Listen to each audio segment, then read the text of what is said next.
What's good, YouTube? It's your boy, Blue Blood Sports TV, back at y'all with another one. So, we have some interesting, shocking news.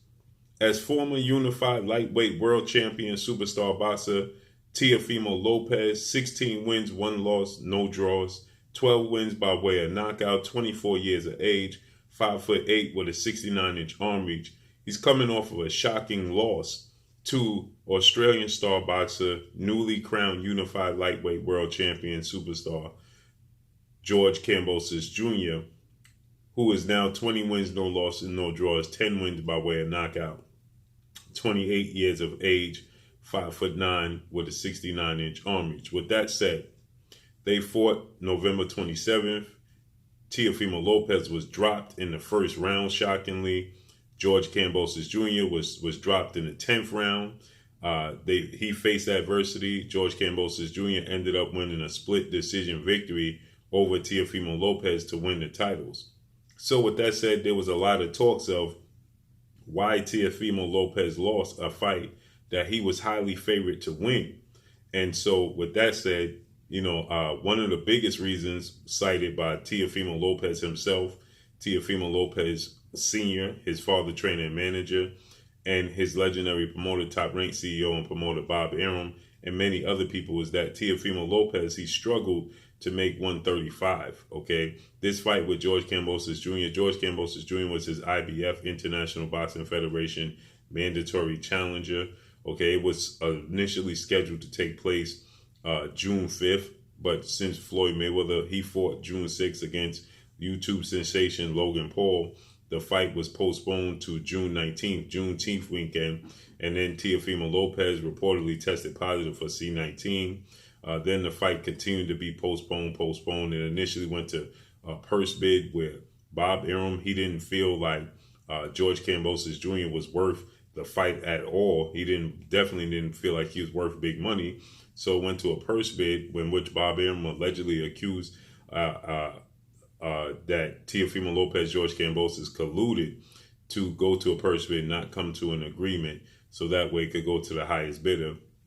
Top Rank, ESPN, and Bob Arum, they bid $2.3 million. Then Matchroom CEO and promoter and DAZN, Eddie Hearn, he came in, he bid $3.2 million, and a whopping $6 million was bid on the part of Triller, who later fell out because of the continuous postponements of this fight. And then it went to the next highest bidder, which was Eddie Hearn, DAZN, and Matchroom. Okay, and so George Kambosos Jr., according to Teofimo Lopez Sr., didn't deserve to win the fight. Teofimo Lopez, he felt he clearly won the fight. He felt that Eddie Hearn, they colluded allegedly to make sure he lost the fight. So there was a lot that took place, and then it was reported that Teofimo Lopez suffered a serious esophagus injury, which saw him not be able to perform to his normal standards. And so now, Teofimo Lopez, he stated that he should not have hung around 135. His father said he should not have hung around 135, and that he should have moved up to 140, junior welterweight, okay?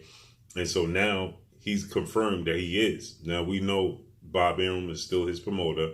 He had a few fighters on the table. There was an offer made by Matchroom, DAZN, and Eddie Hearn to fight undefeated rising junior welterweight superstar, star title contender, Montana Too Pretty Love. But apparently that has been turned down for Jose Zepeda. Okay, Jose Zepeda has been making a name for himself since he has 2 losses on his resume. Jose Zepeda, 35 wins, 2 losses, no draws, 27 wins by way of knockout. He himself was knocked out one time. He's 32 years of age, 5'8" with a 70-inch arm reach. So he's not the biggest junior welterweight, but he's on a 5-fight winning streak. He had a Fight of the Year fight with Ivan Baranchik back in October of 2020. He beat Hammer and Hank Lundy. He also beat Jose Pedraza, unanimous decision, September of 2019. He fought Jose Ramirez. He fought to a majority decision to Jose Ramirez, a very close fight that some people thought Zepeda actually won the fight. And now we know his other loss was to Terry Flanagan, a stoppage loss that was back in 2015. Okay, So that was July of 2015. So since then, he's been, a very hot fighter. He's been making a name for himself, making a case for himself. Okay. And so now Teofimo Lopez Sr., father, trainer, and manager, he all confirms that Teofimo Lopez will be facing off against Jose Zepeda. This is a top-ranked fighter. This is a guy that Bob Arum has thrown out there that he would love to see Teofimo Lopez come back and fight Jose Zepeda. And Teofimo Lopez Sr. has confirmed that will be their comeback fight against Jose Zepeda. Okay, so, there's a lot of names being thrown out there. There was former IBF junior welterweight world champion superstar boxer Regis Rougarou Prograis as a possible opponent. There's also obviously Montana Love. Now, Regis Prograis is a much bigger name and a much bigger challenge. He fought Josh Taylor, who's the undisputed junior welterweight world champion, British superstar boxer, who's going into a mandatory challenger against Jack Cottrell. That's February 26th. Then he's moving up to full-fledged welterweight limit. Unification about Regis Prograis, he lost to Josh Taylor. Montana Love is a rising star. 17 wins, no losses, 1 draw, 9 wins by way of knockout, 27 years of age, 5'8", with a 68-inch arm reach. That draw came at the hand of Kenneth Sims Jr., which a lot of people thought that Kenneth Sims won that fight, not Montana Love, okay? Regis Prograis is a much bigger star than Jose Zepeda, and he's a bigger star than Montana Love. So Regis Prograis, 26 wins, 1 loss, no draws, 22 wins by way of knockout, 32 years of age, 5'8" with a 67-inch arm reach. He's coming off of a victory against Ivan Redcash. That was April of this year, 2021. He got a TKO. Ivan Redcash was putting on a acting performance, rolling on the canvas, to say at least. So Regis Prograis is a much tougher fighter for Teofimo Lopez. But Jose Zepeda is no walk in the park. Now, again, Teofimo Lopez and Teofimo Lopez Sr. been calling out Josh Taylor for quite some time. But like I said, Josh Taylor is going to fight Jack Cottrell. And should he be victorious, he's moving up to full 147-pound limit. Actually, Josh Taylor doesn't even want to stick around for this fight. It's just that he accepted, this fight with terms to fight Jose Ramirez in his last fight for Undisputed. And Jack Cottrell, he took step-aside money to allow this fight with Jose Ramirez and Josh Taylor to take place. Josh Taylor, 18 wins, no losses, no draws, 13 wins by way of knockout, 31 years of age, 5'10" with a 69-inch arm reach. Again, he'll be facing Jack Cottrell February 26th. Jack Cottrell is undefeated, 26 wins, no losses, no draws, 13 wins by way of knockout, 5'7" with a 70-inch arm reach, okay? So this is a good fight between Josh Taylor and, Jack Cottrell. I expect Josh Taylor to win the fight. He fought Jose Ramirez back in May of this year, 2021, we in 2022, but he suffered a knee injury. He was supposed to fight Jack Cottrell in November, December, but he suffered a bad knee injury, which saw the fight postponed to February. But he has all plans to move up to welterweight. He's been talking up a fight between him and former undefeated junior welterweight world champion superstar boxer Terrence Bud Crawford. So that's been his agenda and number one objective for quite some time. So he's leaving the division. So when Josh Taylor leaves the division, those belts are going to become vacant. That's a fight that Teofimo Lopez was calling for Josh Taylor. And Josh Taylor, he completely shut Teofimo Lopez down as he continued to tell the world Teofimo Lopez wasn't undisputed until he fought Devin Haney, who's right in his own division, the WBC lightweight undefeated champion, to officially become undisputed. So he brushed Teofimo Lopez off consistently. So that leads Teofimo Lopez to Jose Zepeda. It's an in-house fight. Now, a fight between Teofimo Lopez and Regis Prograis can be made because Regis Prograis is a network promotional free agent. He can fight wherever he so chooses. But Jose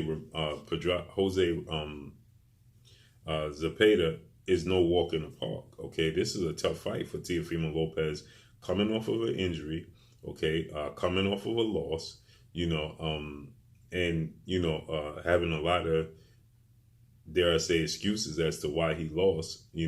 So a lot of pressure is going to be on him to perform against Jose Zepeda, at a junior welterweight, because the excuse that the weight was bothering you and the injuries, that's all going to go out the window. Okay, Jose Zepeda is a very tough fighter. He's a southpaw. He's very rangy.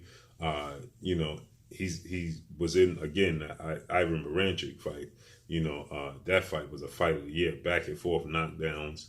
It was a super entertaining fight. So this is a tough fight. So they confirmed that this is a fight that's going to be made next for him. And Bob Arum, this is a fight he's been looking to make for quite some time. So it makes sense that they confirm it. And they're talking about it happening late spring, early summer. Now, obviously, again, he stated that he suffered that esophagus injury. And Bob Arum, he even questioning, is Teofimo Lopez ever going to get back in the ring? So the last time he fought was November 27th. They're talking about late spring, early summer, possibly a little bit later than that. This is going to be a huge test for Teofimo Lopez, because if he looks anything like he looked against George Kambosos Jr., he was in the ring looking for one punch. He looked one-dimensional. He looked slow on his feet. He didn't look as athletic as he normally is. So I could believe that he had an injury and the weight cost him in the fight. But if he struggles, a lot of pressure is going to be on him to put on, and all excuses are going to go out the window against Zepeda. And Zepeda, this is his opportunity. Okay, this is his opportunity to make a statement. So let's see how this unfolds and plays out. But that's all I got for y'all. Make sure you hit the like button. Oh, another thing is, don't be surprised if they wait around for this fight as well to see what Josh Taylor does, vacates the belts, and they possibly could fight for a vacant belt. So let's see how this unfolds and plays out. But that's all I got for y'all. Make sure you hit the like button. Drop a comment in the comment section. Let me know what y'all think. Y'all already know what it is. It's your boy Blue Blood Sports TV. Hate, like, comment, and subscribe. If you haven't subscribed, hit the subscribe button, hit the like button, hit the bell icon to get all the new notifications. Follow me on Instagram at Blue Blood Sports TV, all one word. Y'all already know what it is. Shout out to the entire LDBC. Shout out to New Media. Shout out to Black Media Row. Make sure you like and share these videos. That's all I got for y'all. Peace. Alicia Baumgartner, you're watching Blue Blood Sports TV. Wow.